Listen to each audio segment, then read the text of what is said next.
Good evening, everyone. Welcome to the channel. Before I begin, here are my disclaimers. Today I am going to give you an update about TSINGTAO Brew interim report. TSINGTAO Brewery Company Limited offers a diverse range of businesses and services across various sectors. The company's primary focus lies in the production and sale of beer products under its well-known brand names, including TSINGTAO Beer, Laotian Beer, and Hans Brewery. In addition to its core business, the company provides a variety of services such as wealth management agency collection, real estate services, software and IT solutions, payment services, technology promotion and application services, industrial engineering, industrial investment. The company operates in multiple regions, including mainland China, Hong Kong, Macau, and internationally. With a rich history dating back to 1903, TSINGTAO Brewery Company Limited has established itself as a prominent player in the industry. TSINGTAO Brewery's stock price has increased over the past year due to several key factors. Firstly, the company reported robust financial results for the first half of 2025, with a significant increase in revenue, 22.1%, and net profit, 17%, outpacing the broader Chinese beer market. This growth was driven by strong market demand, strategic initiatives, and effective cost management.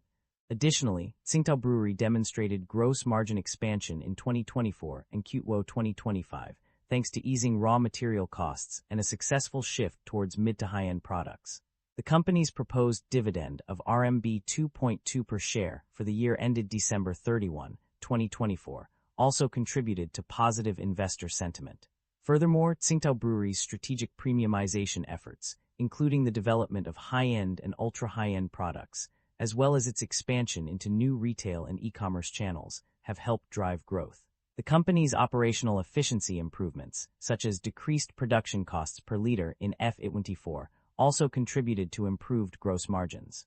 Overall, these factors have collectively contributed to a positive sentiment towards TSINGTAO Brewery's stock price, resulting in an increase of approximately 24.93% for the one-year period ending September 18, 2025. The primary drivers of revenue growth or decline in the company's financial performance can be summarized as follows. Revenue growth is primarily driven by the Shandong region segment, which saw a significant increase of 13.08%. The Chinese mainland also experienced a 2.3% growth, contributing $458.5 million to the revenue. Additionally, sales volume increased by 2.11%, and there was a notable rise in sales of mid to high-end products, with a 5.1% year-on-year growth. On the other hand, revenue decline is attributed to several segments, including North China, minus 3.82%, Southeast China, minus 0.06%, European company, minus 17.4%, and several other regional companies experiencing significant declines ranging from minus 6.3% to minus 100%. Net income and profit margins overview. The company's net income experienced a significant increase of $342.2 million, indicating a substantial growth in revenue. However, the profit margins showed a decline across various categories. The consolidated profit margin decreased from 76.1% to 74.5%, while the company's profit margin dropped from 47.6% to 38.2%. Additionally, adjusted net income saw a slight increase from 11.9% to 12.8%. The decrease in profit margins can be attributed to various factors, including non-recurring expenses and changes in market conditions. The increase in net income is likely due to the company's ability to generate more revenue, which may have offset some of the losses incurred during the period. The company's financial performance indicates a strong ability to generate positive operating cash flow. The net cash flow from operating activities for the first 6 months of 2025 stands at RMB 4,799,544,157, demonstrating a significant increase in operational efficiency and profitability. This trend is consistent with the overall financial picture presented on page 92, further solidifying the company's ability to generate positive operating cash flow. The company's debt level and interest expenses have undergone significant changes in recent years. Notably, the total debt level has increased substantially, from an opening balance of RMB 112,713,777 to a closing balance of RMB 1,578,676,007. This represents a staggering increase of RMB 465,962,230. Furthermore, the company's short-term borrowings have skyrocketed by 351.4%, from RMB 600,620,000 to RMB 2,702,545,278.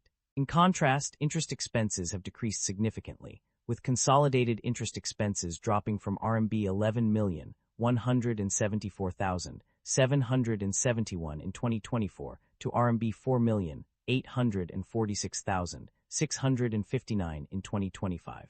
The company's interest expenses also saw a substantial decrease, from RMB 970,640 in 2024 to RMB 30,342,103 in 2025. The increase in total liabilities is also noteworthy, with a 133.6% rise from RMB 21,358,599,340 to RMB 50,263,634,217. The company's financial performance varied across different segments and regions. The Shandong, South China, North China, and East China regions performed well, with significant revenue from external customers. The finance company segment also showed a substantial profit of RMB 122,252,031.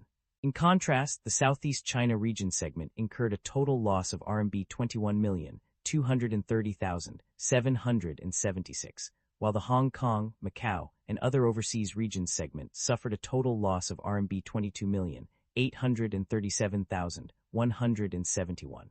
The Southeast region and Macau and other regions also underperformed, with low revenue and profit. Hong Kong was a mixed performer, with high revenue but moderate profit. South China and East China showed high revenue and high profit in some areas, but low revenue and moderate profit in others. Management is optimistic about the company's outlook, citing several key points. They expect interest rate changes to have a minimal impact on performance and will make timely adjustments as needed. The company has sufficient liquidity reserves to meet both short-term and long-term needs. Management is focused on regional operations and confident in their ability to fund capital projects through self-owned funds and continuous cash inflow. The company has made several strategic acquisitions and divestitures in recent years. On the acquisition side, notable deals include a joint venture with Hebei Jaya Company and associateships with Yantai Brewery Company, Zhejiang Logistics Company, and European Company. Additionally, the company received significant government grants for project construction and technological improvement projects. On the other hand, the company has also divested Liaoning Shanking Company due to continuous losses, writing it down to zero. These transactions demonstrate the company's efforts to expand its operations through strategic partnerships while also streamlining its portfolio by disposing of underperforming assets. The company has a history of paying dividends to its shareholders. According to various pages in the financial summary, the company has paid out significant amounts of cash dividends in different years, including 2020 and 2025. This indicates a commitment to returning value to its investors through dividend payments. However, there is no clear evidence that the company has bought back shares from the market. Despite numerous mentions of dividend payments throughout the financial summary, there are no corresponding references to share buybacks. That concludes the financial summary for TSINGTAO Brew. Feel free to comment below, and I will be happy to answer them when possible.